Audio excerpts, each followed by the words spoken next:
Bonjour à tous, j'espère que vous allez bien. Aujourd'hui, je vais vous parler de mon avis sur l'épisode 7 et l'épisode 8 de la première saison de The Mandalorian. Et d'ailleurs, après ça, on en aura fini avec cette première saison. Et donc, commençons. Donc, le Mandalorien voit le message de Greef Karga que le droïde Zero avait vu dans les derniers épisodes, et la ville de Karga a été envahie par des troupes impériales dirigées par le client qui cherche désespérément à retrouver l'enfant. Karga propose que Mando utilise l'enfant comme appât pour tuer le client et libérer la ville en échange de permettre au Mandalorien et à l'enfant de vivre en paix. Sentant le piège, Mando retourne sur Sorgan et recrute Cara Dune, puis sur Arvala 7 et recrute Quill Lugnaught pour l'assister. Et d'ailleurs en même temps, malgré l'appréhension de Mando, Quill apporte IG-11 qu'il avait reconstruit et reprogrammé pour agir comme un droïde infirmier plutôt qu'un chasseur de primes. Ce qui ne plaît pas vraiment à Mando parce que pour lui, IG-11 est un droïde assassin et que même s'il est reprogrammé, ça ne change pas ce qu'il est. Et pendant le voyage, alors que Mando et Cara font un bras de fer, l'enfant pense que Cara veut des problèmes à Mando et décide de l'étrangler avec la force. Mais Mando lui dit que Cara est leur amie. Et donc Quill leur dit que l'enfant est curieux, mais Cara a un peu peur. Et Quill comprend maintenant la rencontre de Mando avec le Mudhorn, mais est incapable de nommer le phénomène. Et finalement, ils arrivent sur Nevarro, en emportant d'ailleurs avec eux des blurgs de Quill. Ils rencontrent Greef et ses associés. Mais alors qu'ils sont en route vers la ville et qu'ils s'arrêtent pour la nuit, ils sont attaqués par de grandes créatures reptiles volantes à la morsure venimeuse. Finalement, ils réussissent à les repousser, mais Karga est blessé. Mais l'enfant utilise la force et soigne sa blessure. Et le lendemain, alors qu'ils arrivent à la ville, Greef abat ses associés. Et il admet à Cara et Mando que son plan initial était de les tuer et de prendre l'enfant. Et Greef dit qu'il n'a pas pu aller jusqu'au bout après que l'enfant l'ait guéri. Alors, il formule un nouveau plan. Donc Karga prétendra que lui et Dune ont capturé Mando et tous les trois entreront dans la ville pour rencontrer le client, tandis que Quill ramènera l'enfant au Razor Crest où il sera sous la protection de IG-11. Et en même temps, ils emmèneront l'endo de l'enfant pour l'utiliser comme un leurre. Et au cours de la réunion, le client reçoit l'appel d'un certain Moff Gideon. Et pendant leur discussion, des Death Troopers ouvrent le feu sur la cantina depuis l'extérieur, tuant le client et ses Stormtroopers, tandis que Mando, Cara et Greef se cachent derrière une table. Et bientôt, la cantina finit entourée d'une rangée de Stormtroopers et de Death Troopers. Mando contacte Quill par comlink, mais la communication est interceptée par des Scout Troopers qui courent après Quill sur leur speeder.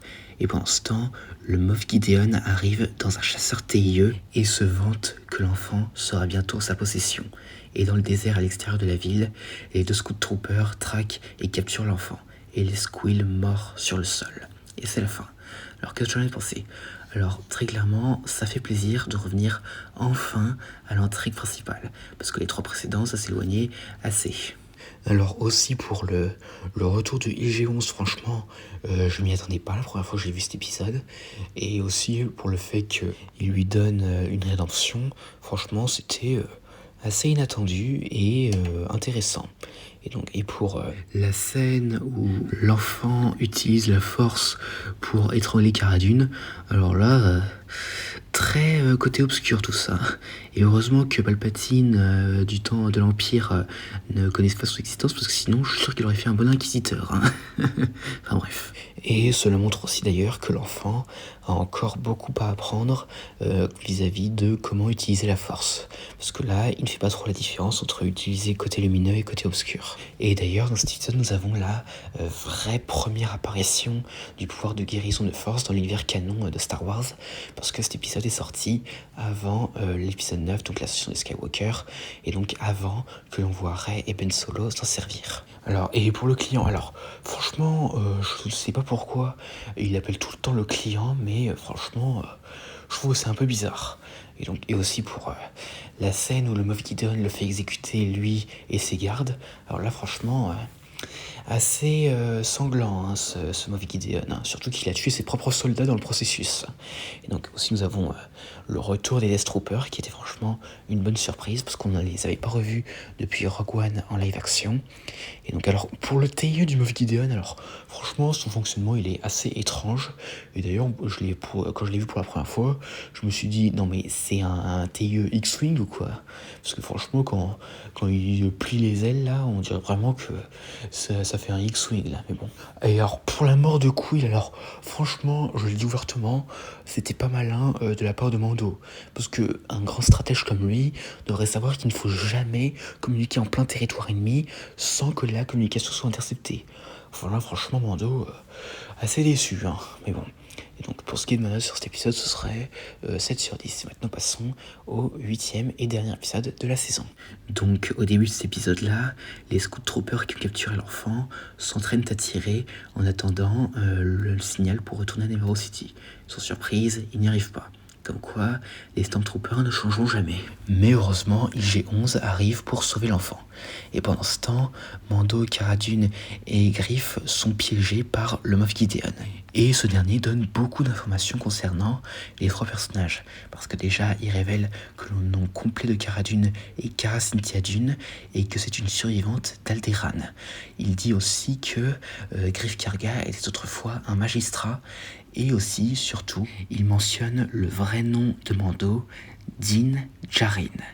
Et donc, le Mandalorien reconnaît Gideon comme un ancien membre du BSI de l'Empire lorsque ces derniers ont dévasté Mandalore. Et lorsque Greef demande à Din s'il a grandi à Mandalore, Din répond que non. Et Cara Dune explique d'ailleurs que les Mandaloriens ne sont pas une race, mais un peuple. Ce qui d'ailleurs fait référence à l'univers légende, donc l'univers non canon de Star Wars, où les Mandaloriens étaient à l'origine une race avant de devenir un peuple. Et finalement, Din se souvient qu'il avait été sauvé par les membres de la Death Watch lorsque les séparatistes avaient attaqué sa ville.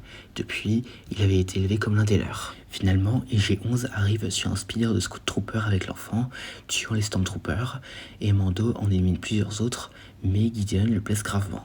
Alors que le groupe se met à l'abri à l'intérieur, Gideon ordonne à un Flame Trooper de les incinérer, mais l'enfant utilise la force pour arrêter les flammes et tuer le soldat. Donc Din et IG-11 restent sur place, tandis que Dune et Karga emmènent l'enfant dans les égouts. Cependant, Din est blessé à la tête et il faut lui enlever son casque pour mettre de quoi aider la douleur à partir. Cependant, dans le clan de Mando, enlever le casque d'un Mandalorien est contraire au credo de Mandalorien. Et cependant, IG-11 qui est un droïde et non un être vivant, le lui enlève, révélant ainsi son visage. Après avoir soigné les blessures, il rejoint ensuite les autres dans les égouts. En arrivant à l'enclave mandalorienne, il la trouve abandonnée, mais que l'armurière est toujours là. Elle explique que les impériaux les ont trouvés après que ces derniers aient aidé Mando à s'enfuir. En voyant l'enfant, elle se souvient des Jedi, que les Mandaloriens considéraient comme leurs anciens ennemis. Elle demande à Mando d'emmener l'enfant auprès de Jedi, où qu'il soit.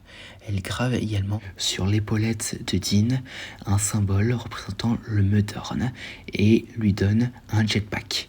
Pendant que l'armurière reste derrière à tuer les Stormtroopers qui les suivent, Din, Cara, Karga, IG-11 et l'enfant s'échappent par une rivière de lave souterraine.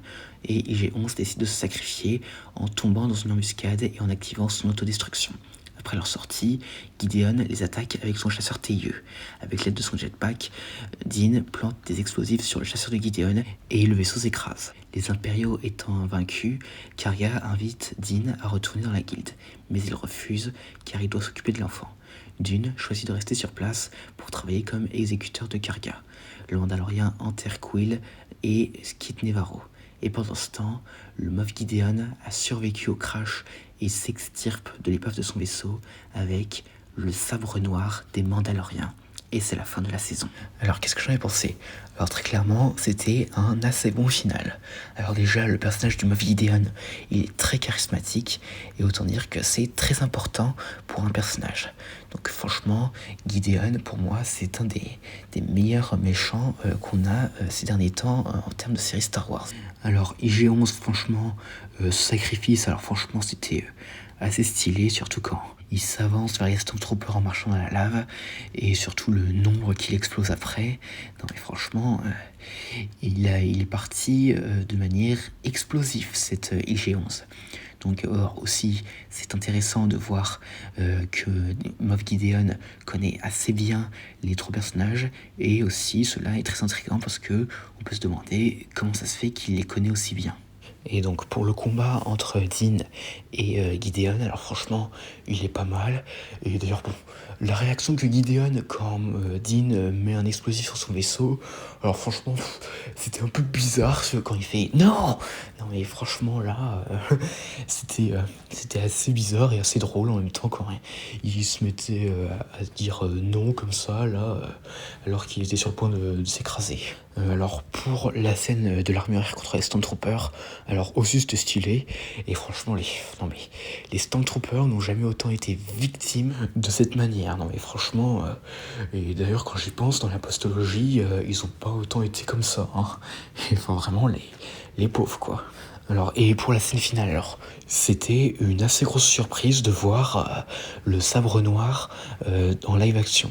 Parce que franchement, je m'attendais pas à ce qu'on entende parler du sabre noir dans la première saison.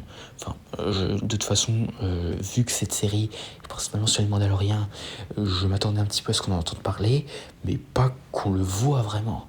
Mais enfin voilà quoi. En tout cas, c'est vraiment une excellente surprise de découvrir ce célèbre sabre laser à lame noire en live action. Et donc bah ça pourrait être tout ce que j'ai à dire concernant mon avis sur cet épisode. Et pour la saison 1 de manière générale. On se retrouve prochainement pour la saison 2 et le livre de Boba Fett et la saison 3. J'espère que cette vidéo vous aura plu, n'hésitez pas à me dire ça dans les commentaires et à la prochaine.